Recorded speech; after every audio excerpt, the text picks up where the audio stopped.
الحمد لله رب العالمين والصلاة والسلام على نبينا محمد وعلى آله وصحبه اجمعین۔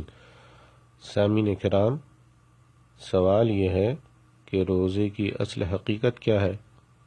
کیا روزے کا معنی صرف یہی ہے کہ کھانا پینا اور شہوت کو ترک کر دیا جائے، دن بھر بھوک اور پیاس کو برداشت کیا جائے؟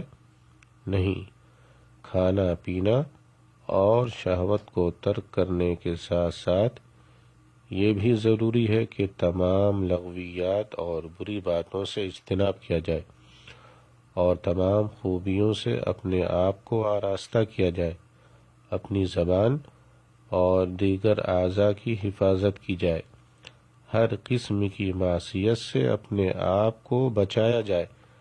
روزے کی حالت میں روزے کے تقاضوں کا بھی خیال رکھا جائے، ورنہ اندیشہ ہے کہ ہمارا روزہ بیکار ہو جائے اور ہم ثواب سے بھی محروم رہ جائیں۔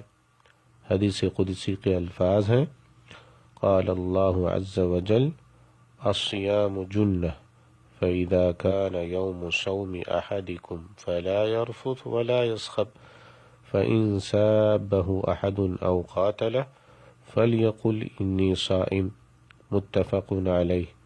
اللہ تعالیٰ نے فرمایا، روزہ ایک ڈھال ہے، جب تم میں سے کسی کا روزے کا دن ہو تو بری باتیں نہ کرے، شور و غل نہ کرے، اور اگر اسے کوئی گالی دے یا اس سے لڑائی جھگڑا کرے تو کہہ دے کہ میں روزے دار ہوں۔